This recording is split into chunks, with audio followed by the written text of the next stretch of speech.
प्यारे देशवासियों, माझ्या प्रिय देशवासियांनो, नमस्कार। आज हम एक बार फिर आज आपण पुन्हा एकदा मन की बात मन की बात साठी एकमेकांसमोर आलो आहोत। जुड़ रहे हैं। 2 दिन बाद अवघ्या 2 दिवसानंतर दिसंबर का डिसेंबर महिना सुरू होणार आहे और दिसंबर आणि डिसेंबर महिना आला की साइकोलॉजी मनात विचार येऊ लागतो की चला हे वर्ष संपलं, हा वर्षाचा शेवटचा महिना आहे आणि या महिन्यात आपण नव्या वर्षासाठीचे संकल्प विचारात घेऊ लागतो। इसी महीने या महिन्यात नेवी डे आपला देश और नौदल दिवस आणि सशस्त्र सेना ध्वज दिन साजरा करतो।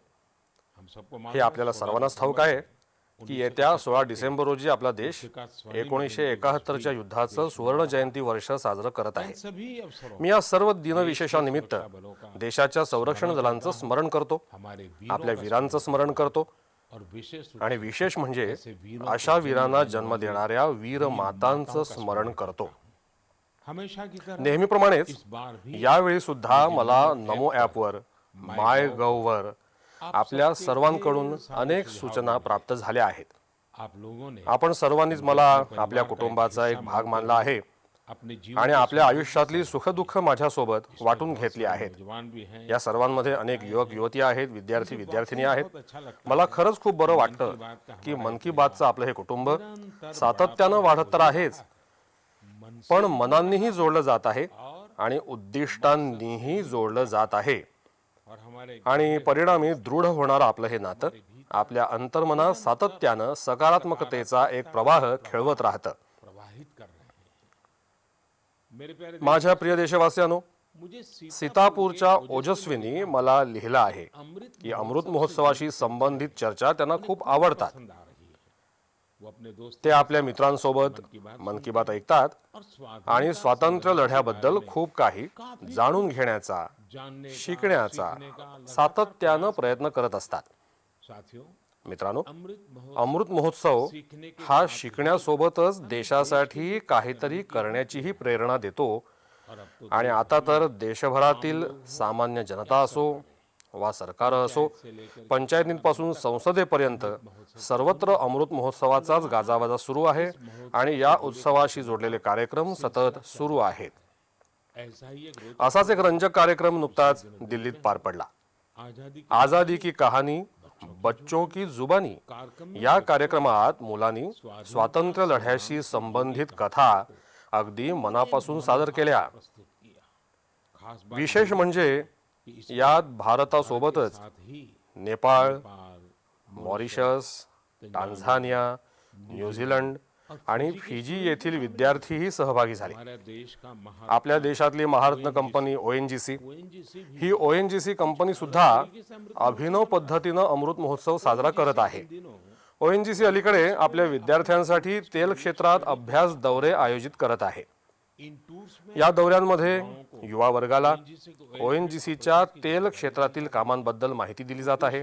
यामागचा उद्देश हा आहे की आमच्या नवोदित अभियंत्यांना राष्ट्र उभारणीच्या प्रयत्नांमध्ये उत्साहानं आणि उत्कटतेनं योगदान देता यावं। साथियों, मित्रहो, आजादी में स्वातंत्र्य लढ्यातील आपल्या आदिवासी समाजाचं योगदान लक्षात घेत देश ने देशानं आदिवासी गौरव सप्ताह सुद्धा साजरा केला आहे। अलग अलग हिस्से देशाच्या विविध भागांमध्ये याबाबत कार्यक्रम सुद्धा झाले। अंडमान अंदमान आणि निकोबार बेटांवर जारवा आणि ओंगे अशा आदिवासी समुदायांच्या लोकांनी आपल्या संस्कृतीचं जितं जागतं दर्शन घडवलं। कमाल का असंच एक कमालीचं काम हिमाचल प्रदेशातील उना येथील लघुरूप लेखक रामकुमार जोशी यांनी सुद्धा केलं आहे। पोस्टेज स्टैम्प त्यांनी टपाल तिकिटांवरच, म्हणजे इतक्या लहान टपाल तिकिटांवरच नेताजी सुभाषचंद्र बोस आणि माजी पंतप्रधान लाल बहादूर शास्त्रीजी यांची अनोखी रेखाचित्र रेखाटली आहेत। हिंदीत लिहिलेल्या राम या शब्दावर त्यांनी रेखाटन केलं असून त्यात दोन्ही महापुरुषांची चरित्र सुद्धा थोडक्यात नोंदवली आहेत। मध्य प्रदेश के मध्य प्रदेशातील कटनी येथील काही सहकार्याने सुद्धा एक अविस्मरणीय दास्तान गोई कार्यक्रमाची माहिती दिली आहे। यामध्ये राणी दुर्गावतीच्या दुर्दम्य साहसाच्या आणि त्यागाच्या आठवणींना उजाळा देण्यात आला आहे। ऐसा ही एक असाच एक कार्यक्रम काशीमध्ये सुद्धा आयोजित करण्यात आला। गोस्वामी तुलसीदास, संत कबीर, संत रविदास, भारतेंदु हरिश्चंद्र, मुन्शी प्रेमचंद आणि जयशंकर प्रसाद अशा महान व्यक्तींच्या स्मरणार्थ 3 दिवस चालणाऱ्या महोत्सवाचं आयोजन करण्यात आलं होतं. वेगवेगळ्या काळात या सर्वांनी देशात जनजागृती घडवून आणण्यात मोठी भूमिका निभावली आहे. तुम्हाला आठवत असेल की मन की बातच्या मागच्या भागात मी 3 स्पर्धांचा उल्लेख केला होता. कॉम्पिटिशनची गोष्ट केली होती. पहिली म्हणजे देशभक्तीपर गीत लेखन, दुसरी म्हणजे देशभक्तीशी संबंधित स्वातंत्र्य चळवळीशी संबंधित घटनांवर आधारित रांगोळ्या रेखाटणं, आणि तिसरी म्हणजे आपल्या मुलांच्या मनात भव्य दिव्य भारताची स्वप्न जागवण्यासाठी अंगाई गीत लिहिणं. मला आशा आहे की या स्पर्धांसाठी तुम्ही सुद्धा निश्चितच प्रवेशिका पाठवल्या असतील, काही योजना आखल्या असतील आणि तुमच्या सहकाऱ्यांसोबत चर्चा सुद्धा केली असेल. मला आशा आहे की मोठ्या उत्साहानं भारताच्या कानाकोपऱ्यात तुम्ही हा कार्यक्रम नक्कीच पुढे न्याल. माझ्या प्रिय देशवासियांनो, या चर्चेतून आता मी तुम्हाला थेट वृंदावनात घेऊन जाणार आहे. वृंदावनाबद्दल असं म्हटलं जातं की हे भगवंताच्या प्रेमाचं प्रत्यक्ष स्वरूप आहे. आपल्या संतांनीही म्हटलं आहे, यह आसाधरी चित्त में, यह आसाधरी चित्त में कहत जथा मति मोर, वृंदावन सुख रंग कऊ, वृंदावन सुख रंग कऊ, काहू न पायो और. म्हणजे वृंदावनाची महती आपण सगळे आपापल्या कुवतीनुसार वर्णन करतो, पण वृंदावनाचं जे सुख आहे, इथला जो रस आहे, त्याचा थांग कोणालाही लागणार नाही. इथलं सुख अमर्याद आहे. त्यामुळेच वृंदावन जगभरातील लोकांना आकर्षित करत असतं. याचा ठसा तुम्हाला जगाच्या कानाकोपऱ्यात दिसून येईल. पश्चिम ऑस्ट्रेलियामध्ये पर्थ नावाचं एक शहर आहे. क्रिकेट प्रेमी या जागेशी चांगलेच परिचित असतील, कारण पर्थमध्ये वरचेवर क्रिकेटचे सामने होत असतात. पर्थमध्ये सॅक्रेड इंडिया गॅलरी या नावाचं एक कला दालनही आहे.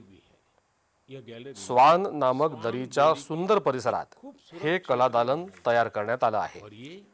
ऑस्ट्रेलियातल्या रहिवासी जगत तारिणी दासीजी यांच्या प्रयत्नांचं हे फळ आहे.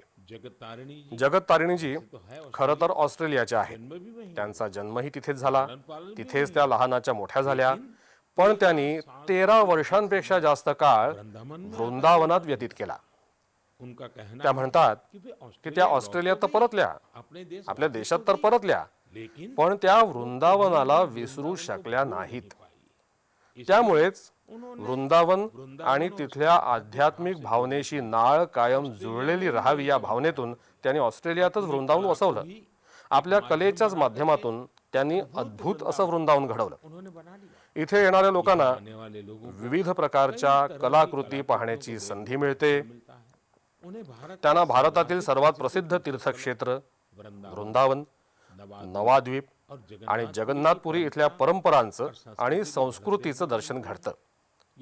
इथे भगवान श्रीकृष्णाच्या जीवनाशी संबंधित अनेक कलाकृतीही मांडण्यात आल्या आहेत. एक कलाकृती अशीही आहे की भगवान श्रीकृष्णानं आपल्या करंगळीवर गोवर्धन पर्वत उचलला आहे आणि त्या पर्वताखाली वृंदावनातील लोकांनी आश्रय घेतला आहे. जगत तारिणीजींचा हा अप्रतिम प्रयत्न खरोखरच आपल्याला कृष्ण भक्तीच्या सामर्थ्याचं दर्शन घडवतो. या प्रयत्नाबद्दल मी त्यांना अनेक शुभेच्छा देतो. माझ्या प्रिय देशवासियांनो, आताच मी ऑस्ट्रेलियाच्या पर्थ मधल्या वृंदावन बद्दल बोलत होतो. इतिहासातील आणखी एक रंजक गोष्ट म्हणजे ऑस्ट्रेलिया आणि आपल्या बुंदेलखंडच्या झाशीचंही एक वेगळंच नातं आहे. झाशीच्या राणी लक्ष्मीबाई जेव्हा ईस्ट इंडिया कंपनी विरुद्ध कायदेशीर लढा देत होत्या, तेव्हा त्यांचे वकील जॉन लँग होते. हे जॉन लँग मूळचे ऑस्ट्रेलियाचे रहिवासी होते. भारतात राहून त्यांनी राणी लक्ष्मीबाईंचा खटला लढवला होता. आपल्या स्वातंत्र्य लढ्यात झाशी आणि बुंदेलखंडचं योगदान किती मोठं आहे हे आपल्या सर्वांनाच ठाऊक आहे. राणी लक्ष्मीबाई, झलकारीबाई यासारख्या वीरांगनाही इथे घडल्या आणि मेजर ध्यानचंद यांच्यासारखी क्रीडा रत्नही या प्रदेशानं देशाला दिली आहेत. साथियों, मित्रांनो, वीरता के शौर्य केवळ रणांगणावरच गाजवलं जातं असं नाही. नहीं होता शौर्य हे जेव्हा व्रत म्हणून स्वीकारलं जातं और उसका आणि त्याचा विस्तार होत जातो हर क्षेत्र तेव्हा प्रत्येक क्षेत्रात अनेक कामं मार्गी लागतात. मुझे अशाच शौर्याबाबत के बारे में श्रीमती ज्योत्सना यांनी मला पत्र लिहिलं आहे. जालौन जालौनमध्ये पुरातन काळापासून नून नावाची एक नदी होती. ही नून नदीच येथील शेतकऱ्यांसाठी पाण्याचा मुख्य स्रोत होती. लेकिन धीरे मात्र कालांतरानं ही नून नदी नामशेष होईल असं चित्र एकंदर दिसू लागलं. थोड़ा बहुत या नदीचं जे लहानसं पात्र उरलं होतं ते सुद्धा नाल्यासारखं दिसू लागलं होतं. त्यामुळे शेतकऱ्यांसमोर सिंचनाचा प्रश्न निर्माण झाला होता. जालौन के लोग जालौनच्या लोकांनी ही परिस्थिती बदलण्याचा विडा उचलला. इसी साल मार्च याच वर्षी मार्चमध्ये यासाठी समिती स्थापन करण्यात आली.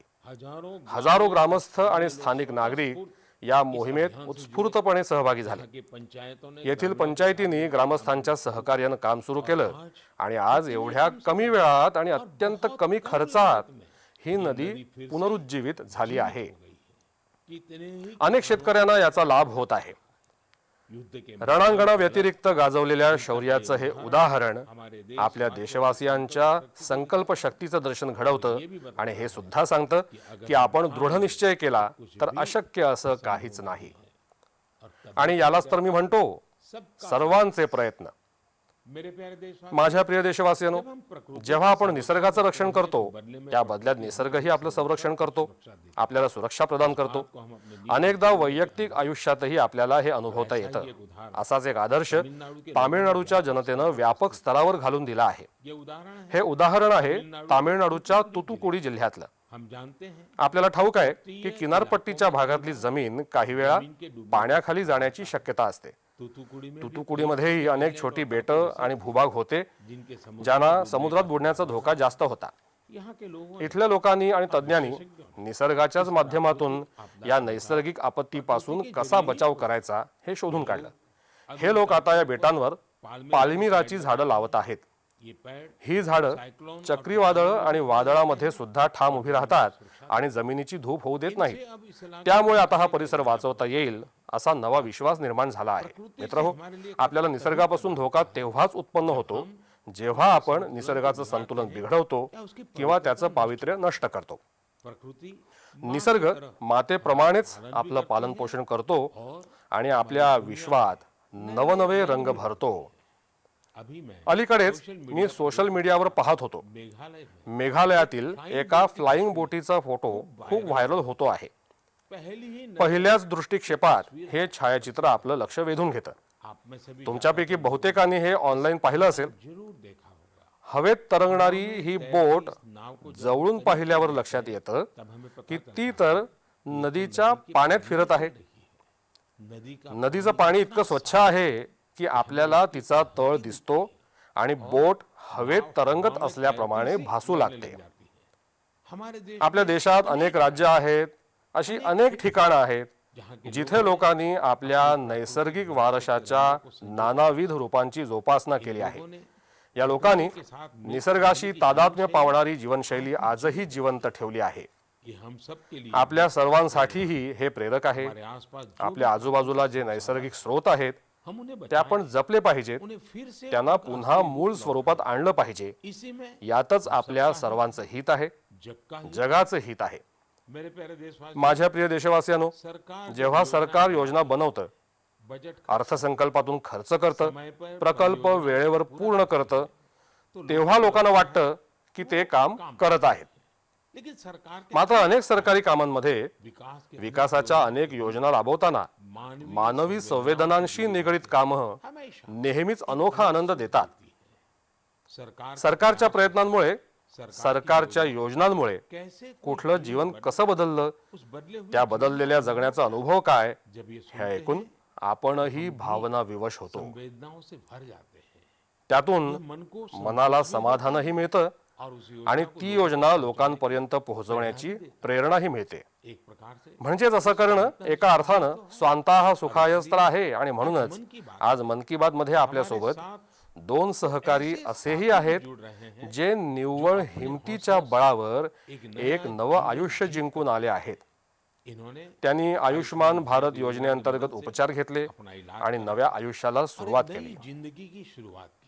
आमचे पहिले सहकारी आहेत राजेश कुमार प्रजापती, जे हृदयरोगाने ग्रस्त होते, ज्यांना हृदयाचा आजार होता. चला तर मग राजेशजींसोबत गप्पा मारूया. राजेश जी नमस्ते. नमस्ते सर, नमस्ते। आपकी राजेश जी बीमारी क्या थी, फिर किसी डॉक्टर के पास गए होंगे, मुझे जरा समझाइए.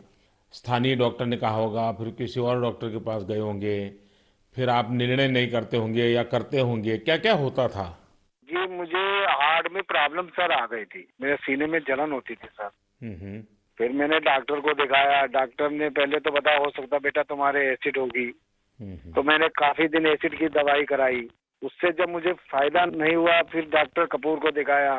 तो उन्होंने कहा बेटा तुम्हारे जो लक्षण है उससे एंजियोग्राफी से पता चलेगा। फिर उन्होंने रेफर किया मुझे श्री राममूर्ति में, उनसे मिले हम अमरीश अग्रवाल जी से, तो उन्होंने मेरी एंजियोग्राफी करी। फिर उन्होंने बताया कि बेटा ये तो तुम्हारी नस ब्लॉकेज है। तो हमने कहा सर ये किसमें कितना खर्चा आएगा? उन्होंने कहा कार्ड है आयुष्मान वाला जो पीएम जी ने बनवा के दिया। तो हमने कहा सर है हमारे पास है, और सारा इलाज उसी कार्ड से हुआ है सर। और जो आपने ये बनाया है कार्ड बहुत ही अच्छी तरीके से हम गरीब आदमियों के लिए बहुत सहूलियत है इससे, और आपका कैसे मैं धन्यवाद करूं।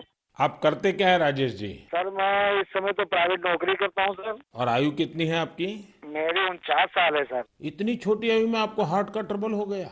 हाँ जी सर, क्या बताएं आप। आपके परिवार में भी पिताजी को या किसी माताजी को या इस प्रकार का पहले रहा है कि? नहीं सर, किसी को नहीं था सर, ये पहला है हमारे साथ ही हुआ है। ये आयुष्मान कार्ड भारत सरकार या कार्ड देती है गरीबों के लिए, एक बहुत बड़ी योजना है, तो ये आपको पता कैसे चला? सर ये तो इतनी बड़ी योजना है, गरीब आदमी बहुत इससे बेनिफिट मिलता है, वो इतना खुश है सर। हमने तो हॉस्पिटल में देखा कि इस कार्ड से कितना लोगों को सहूलियत मिलती है। जब डॉक्टर से कहता कार्ड मेरे पास है सर, तो डॉक्टर कहता ठीक वो कार्ड लेके आइए, मैं उसी कार्ड से आपका इलाज कर दूंगा। अच्छा, कार्ड न होता तो आपको कितना खर्चा बोला था डॉक्टर ने? डॉक्टर साहब ने कहा तो बेटा इसमें बहुत सारा खर्चा आएगा बेटा, अगर कार्ड नहीं होगा। तो मैंने कहा सर कार्ड तो है मेरे पास। तो उन्होंने कहा तुरंत आप दिखाइए। तो हमने तुरंत दिखाया, उसी कार्ड से सारा इलाज मेरा किया गया। मेरे एक पैसा नहीं खर्च हुआ, सारी दवाइयाँ भी उसी कार्ड से निकाली गई हैं। तो राजेश जी आपको अभी संतोष है, तबीयत ठीक है?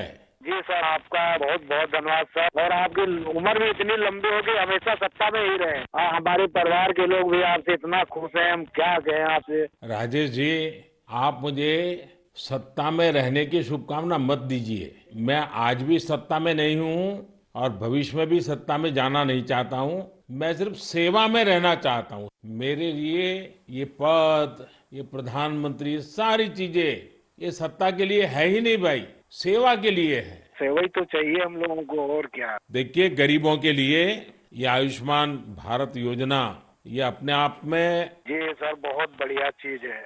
लेकिन देखिए राजेश जी आप हमारा एक काम कीजिए, करेंगे? जी बिल्कुल करेंगे सर। देखिए होता क्या है कि लोगों को इसका पता नहीं होता है। आप एक जिम्मेवारी निभाइए, ऐसे जितने गरीब परिवार हैं आपके आसपास उनको अपनी ये कैसे आपको लाभ हुआ, कैसे मदद मिली, ये बताइए। बिल्कुल बताएंगे सर। और उनको कहिए कि वे भी ऐसा कार्ड बनवा ले, ताकि परिवार में पता नहीं कब क्या मुसीबत आ जाए। और आज गरीब दवाई के कारण परेशान रहे, ये तो ठीक नहीं है। अब पैसों के कारण वो दवाई न ले या बीमारी का उपाय न करे, तो ये भी बड़ी चिंता का विषय है। और गरीब को तो क्या होता है, जैसे आपको ये हार्ट का प्रॉब्लम हुआ तो कितने महीने तक आप काम ही नहीं कर पाए होंगे। अब तो 10 कदम नहीं चल पाते, जीना नहीं चल पाते थे सर। बस तो आप राजेश जी मेरे एक अच्छे साथी बनके जितने गरीबों को आप ये आयुष्मान भारत योजना के संबंध में समझा सकते हैं, वैसे बीमार लोगों की मदद कर सकते हैं। देखिए आपको भी संतोष होगा और मुझे बहुत खुशी होगी कि चलिए भाई एक राजेश जी की तबीयत तो ठीक हुई, लेकिन राजेश जी ने सैकड़ों लोगों की तबीयत ठीक करवा दी। ये आयुष्मान भारत योजना ये गरीबों के लिए है, मध्यम वर्ग के लिए है, सामान्य परिवारों के लिए है। तो घर घर इस बात को पहुंचाएंगे आप? बिल्कुल पहुंचाएंगे सर। हम तो वहीं 3 दिन रुके ना हॉस्पिटल में सर, तो बेचारे बहुत लोग आए, सारी सुविधाएं उनको बताई, कार्ड होगा तो फ्री में हो जाएगा। चलिए राजेश जी आप अपने आप को स्वस्थ रखिए, थोड़ी शरीर की चिंता करिए, बच्चों की चिंता कीजिए और बहुत प्रगति कीजिए। मेरी बहुत शुभकामनाएं आपको। साथियों मित्रांनो, हमने राजेश जी की आपण राजेशजी काय म्हणाले ते ऐकलं. चला आता आपल्यासोबत सुखदेवीजी सहभागी होत आहेत. घुटनों की समस्या गुडघ्याच्या दुखण्यानं त्या त्रस्त होत्या. चला आइए, हम आपण सुखदेवीजी यांच्याकडून त्यांच्या वेदना जाणून घेऊया आणि मग त्यांना कसं बरं वाटलं तेही समजून घेऊया. सुखदेवी जी नमस्ते, आप कहाँ से बोल रही हैं? दाऊदपुरा से, कहाँ पड़ता है ये? मथुरा में। मथुरा में। फिर तो सुखदेवी जी आपको नमस्ते भी कहना है और साथ साथ राधे राधे भी कहना होगा। हाँ, राधे राधे। अच्छा, हमें सुना कि आपको तकलीफ हुई थी, आपका कोई ऑपरेशन हुआ, जरा बताएंगे क्या बात है? हाँ, मेरा घुटना खराब हो गया था तो ऑपरेशन हुआ है मेरा प्रयाग हॉस्पिटल में। आपकी आयु कितनी है सुखदेवी जी? उम्र 40 साल। 40 साल और सुखदेव नाम और सुखदेवी को बीमारी हो गई? बीमारी तो मुझे 15-16 साल से लग गई। अरे बाप रे, इतनी छोटी आयु में घुटने आपके खराब हो गए? वो गठियावाई बोलते हैं जो जोड़ों में दर्द से कहते हैं घुटना खराब हो गई। तो 16 साल से 40 साल की उम्र तक आपने इसका इलाज ही नहीं करवाया? नहीं करवाया था, दर्द की दवाई खाते रहे, छोटे मोटे डॉक्टर न कहते, देसी दवाई है वैसी दवाई है, थैला छाप डॉक्टर न कहते, उनसे घुटना चलवे पे ही खराब हो गई। 1-2 किलोमीटर पैदल चली मैं तो घुटना खराब हो गई मेरी। तो सुखदेव जी ऑपरेशन का विचार कैसे आया? उसके पैसों का क्या प्रबंध किया? कैसे बना ये सब? मैंने वो आयुष्मान कार्ड से इलाज करवाया तो है मैंने। आपको आयुष्मान कार्ड मिल गया था? हाँ, और आयुष्मान कार्ड से गरीबों को मुफ्त में उपचार होता है, पता था? स्कूल में मीटिंग हो रही थी, माँ से हमारे पति को पता चला तो कार्ड बनवाया मेरे नाम से, हाँ। फिर इलाज करवाया कार्ड से और मैंने कोई पैसा नहीं लगाया, कार्ड से ये इलाज हुआ है मेरा, खूब बढ़िया इलाज हुआ है। अच्छा, डॉक्टर ने पहले अगर कार्ड न होता तो कितना खर्चा बताते थे? 2.5 लाख रुपए, 3 लाख रुपए। 6-7 साल से पड़ी हूँ खाट में, ये कहती थी ये भगवान मुझे ले तो मुझे नहीं जीना। 6-7 साल से खाट में थी? बाप रे बाप। हाँ, ओहो। बिल्कुल उठा बैठा नहीं जाते, बच्चे बैठाते। तो अभी आपका घुटना पहले से अच्छा हुआ है? मैं खूब घूमती हूँ, फिरती हूँ, किचन का काम करती हूँ, घर का काम करती हूँ, बच्चों को खाना बना के देती हूँ। तो मतलब आयुष्मान भारत का कार्ड आपको सचमुच में आयुष्मान बना दिया। बहुत बहुत धन्यवाद, आपकी योजना की वजह से ठीक हो गई, अपने पैरों पे खड़ी हो गई। तब तो बच्चों को भी आनंद आता होगा। हाँ जी, बच्चे को तो बहुत ही परेशानी होती थी, अब माँ परेशान है तो बच्चा भी परेशान है। देखिए, हमारे जीवन में सबसे बड़ा सुख हमारा स्वास्थ्य ही होता है। ये सुखी जीवन सबको मिले, यही आयुष्मान भारत की भावना है। चलिए सुखदेवी जी, मेरी आपको बहुत बहुत शुभकामनाएं। फिर से एक बार आपको राधे राधे। राधे राधे, नमस्ते। मेरे प्यारे देश माझ्या प्रिय देशवासियांनो, युवाओं से युवा वर्गानं समृद्ध प्रत्येक देशात 3 गोष्टी खूप महत्वाच्या असतात आणि त्याच कधी कधी युवा वर्गाची खरी ओळख बनतात. पहली चीज है पहिली गोष्ट आहे आइडियाज, कल्पना आणि नाविन्यपूर्ण संशोधन. दूसरी है दुसरी आहे जोखीम पत्करण्याची धमक और आणि तीसरी तिसरी आहे कैन डू मी करू शकतो हा आत्मविश्वास. म्हणजेच कुठलंही काम पूर्ण करण्याची जिद्द, चाहे मग परिस्थिती कितीही विपरीत का असेना. जेव्हा या 3 गोष्टी परस्परांशी मिळतात तेव्हा अभूतपूर्व परिणाम मिळतात, चमत्कार होतात. आजकल हम चारों आजकाल आपण चहूबाजूने ऐकत असतो स्टार्टअप स्टार्टअप स्टार्टअप. ये स्टार्ट ही खरीच गोष्ट आहे, स्टार्टअपचं हे युग आहे. आणि हे देखील खरं आहे की स्टार्टअपच्या जगात आज भारत जगात एक प्रकारे नेतृत्व करत आहे. वर्षागणिक स्टार्टअपला विक्रमी गुंतवणूक मिळत आहे. हे क्षेत्र अतिशय वेगानं पुढे जात आहे, इतकं की देशातल्या छोट्या छोट्या शहरात देखील स्टार्टअपची व्याप्ती वाढली आहे. आजकल हल्ली युनिकॉर्न शब्द खूप चर्चेत आहे. सबने इसके तुम्ही सर्वांनी याबाबत ऐकलं असेल. यूनिकॉर्न युनिकॉर्न एक असा स्टार्टअप असतो जिसका ज्याचं मूल्य कम से कम किमान $1 अब्ज असतं, म्हणजे अंदाजे 7,000 कोटी रुपयांहून जास्त. से ज्यादा। साथियों, मित्रांनो, साल 2015 वर्षापर्यंत देश में देशात मोठ्या मुश्किलीनं 9 किंवा 10 युनिकॉर्न्स असायचे. आपको ये तुम्हाला हे ऐकून खूप बरं वाटेल की आता युनिकॉर्न्सच्या जगातही भारत वेगानं भरारी घेत आहे. भर रहा है। एक रिपोर्ट एका अहवालानुसार याच वर्षी एक मोठा बदल घडून आला आहे. सिर्फ 10 महीने केवळ 10 महिन्यातच भारत में भारतात हर 10 प्रत्येक दिन में 10 दिवसात एक युनिकॉर्न तयार झालाय. भी बड़ी बात ही यासाठी देखील मोठी गोष्ट आहे हमारे युवा कारण आपल्या युवा वर्गानं हे यश कोरोना महामारीच्या काळात प्राप्त केलं आहे आज भारत में आज भारतात 70हून जास्त युनिकॉर्न्स झाले आहेत. यानी म्हणजे 70 से 70 पेक्षा अधिक स्टार्टअप असे आहेत ज्यांनी $1 अब्ज चं मूल्य पार केलं आहे. पार कर गए हैं साथियों. मित्रांनो, स्टार्टअपच्या यशामुळे प्रत्येकाचं त्याकडे लक्ष गेलं और जिस आणि ज्या प्रकारे देशातून परदेशातून गुंतवणूकदारांचं त्याला पाठबळ मिळत आहे, समर्थन मिल रहा है कदाचित काही वर्षांपूर्वी कोणी त्याची कल्पनाही करू शकलं नसतं. साथियों. मित्रांनो, स्टार्टअप्सच्या माध्यमातून भारतीय युवा वर्ग जागतिक समस्येवर तोडगा काढण्यातही आपलं योगदान देत आहे. आज आपण एक युवक मयूर पाटील यांच्याशी बोलूया. त्यांनी आपल्या मित्रांच्या मदतीनं प्रदूषणाच्या समस्येवर उपाय शोधण्याचा प्रयत्न केला आहे. मयूर जी नमस्ते. नमस्ते सर जी. मयूर जी आप कैसे हैं? बस बढ़िया सर, आप कैसे हो? मैं बहुत प्रसन्न हूँ. अच्छा मुझे बताइए कि आज आप कुछ स्टार्टअप की दुनिया में हैं. हाँ जी. और वेस्ट में से बेस्ट भी कर रहे हैं. हाँ जी. एनवायरमेंट का भी कर रहे हैं. थोड़ा मुझे अपने बारे में बताइए कि काम के बारे में बताइए और इस काम के पीछे आपको विचार कहाँ से आया? तो जब कॉलेज में था तभी मेरे पास मोटरसाइकिल था जिसका माइलेज बहुत कम था और एमिशन बहुत ज्यादा था. वो 2 स्ट्रोक मोटरसाइकिल था. तो एमिशन कम करने के लिए और उसका माइलेज थोड़ा बढ़ाने के लिए मैंने कोशिश चालू किया था कुछ 2011-12 में, और उसका मैंने करीब 62 किलोमीटर पर लीटर तक माइलेज बढ़ा दिया था. तो वहां से मुझे ये प्रेरणा मिली कि कुछ ऐसा चीज बनाएं जो मास प्रोडक्शन कर सकते हैं तो बाकी बहुत सारे लोगों को उसका फायदा होगा. सो 2017-18 में हम लोगों ने उसका टेक्नोलॉजी डेवलप किया और रीजनल ट्रांसपोर्ट कॉर्पोरेशन में हम लोगों ने 10 बसेस में वो यूज किया उसका रिजल्ट चेक करने के लिए, और करीब हम लोगों ने उसका 40% एमिशन उसका कम कर दिया बसेस में. अब ये टेक्नोलॉजी जो आपने खोजी है उसका पेटेंट वगैरह करवा लिया? हाँ जी, पेटेंट हो गया. ये साल में हमें पेटेंट ग्रांट होके आ गया. और आगे इसको बढ़ाने का क्या प्लान है आपका? किस प्रकार से कर रहे हैं? जैसे बस का रिजल्ट आ गया, उसके भी सारी चीजें बाहर आ गई होगी, तो आगे क्या सोच रहे हैं? सर, स्टार्टअप इंडिया के अंदर नीति आयोग से अटल न्यू इंडिया चैलेंज जो है वहाँ से हमें ग्रांट मिला, और वो ग्रांट के बेसिस पे हम लोगों ने अभी फैक्ट्री चालू किया जहाँ पे हम एयर फिल्टर्स का मैन्युफैक्चरिंग कर सकते हैं. तो भारत सरकार की तरफ से कितना ग्रांट मिला आपको? 90 लाख. 90 लाख. और उससे आपका काम चल गया? हाँ, अभी तो चालू हो गया है, प्रोसेस में है.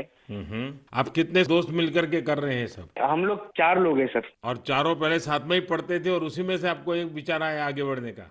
हाँ जी, हम कॉलेज में ही थे. तो कॉलेज में हम लोगों ने ये सब सोचा, और ये मेरा आइडिया था कि मेरा मोटरसाइकिल का एटलीस्ट पोल्यूशन कम हो जाए और माइलेज बढ़ जाए. अच्छा, पोल्यूशन कम करते हैं, माइलेज बढ़ाते हैं, तो एवरेज खर्च कितना बचता होगा? सर, मोटरसाइकिल पे हम लोगों ने टेस्ट किया, उसका माइलेज होता 25 किलोमीटर पर लीटर. वो हम लोगों ने बढ़ा दिया 39 किलोमीटर पर लीटर.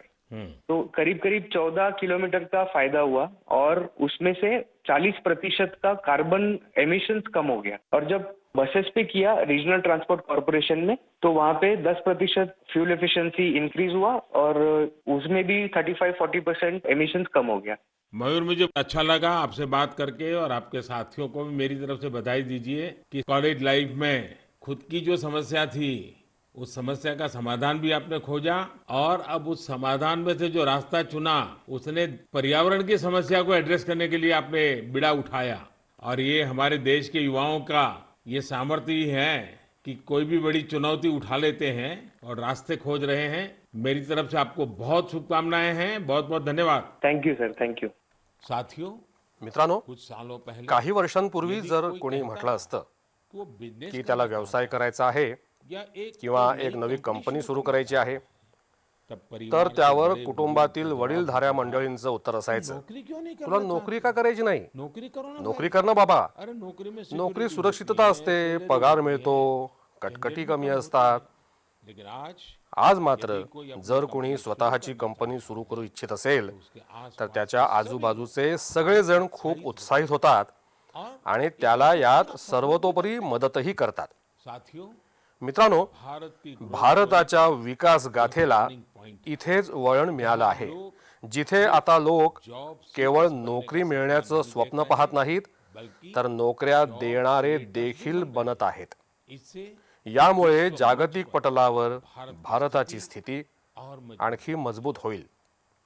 मेरे प्यारे देशवासियों, माझ्या प्रिय देशवासियांनो, मन की बात आज मन की बात मध्ये आपण अमृत महोत्सवाबद्दल बोललो. अमृत काल में अमृत काळात आपले देशबांधव कशा प्रकारे नवनवीन संकल्प पूर्ण करत आहेत इसकी यावर चर्चा केली. और साथ ही आणि त्याचबरोबर डिसेंबर महिन्यात सैन्याच्या शौर्याशी निगडीत प्रसंगांचा सुद्धा उल्लेख केला. दिसंबर महीने में डिसेंबर महिन्यातच एक आणखी मोठा दिवस आपल्या समोर येतो ज्यापासून आपण प्रेरणा घेतो. दिन है हा दिवस आहे दिसंबर को 6 डिसेंबर, साहब आंबेडकर बाबासाहेब आंबेडकर यांची पुण्यतिथी. हमने अपना पूरा बाबासाहेबांनी आपलं संपूर्ण आयुष्य देशासाठी आणि समाजासाठी आपली कर्तव्य बजावण्यात समर्पित केलं होतं. हम देशवासी आपण देशवासियांनी हे कधीही विसरता कामा नये की आपल्या संविधानाची मूळ भावना, आपलं संविधान आपणा सर्व देशवासियांकडून आपापली कर्तव्य पार पाडण्याची अपेक्षा करतं. अपेक्षा चला करता है। आपणही संकल्प करूया हम भी की अमृत महोत्सवात कि आपण पूर्ण निष्ठेनं हम कर्तव्य बजावण्याचा प्रयत्न करूया.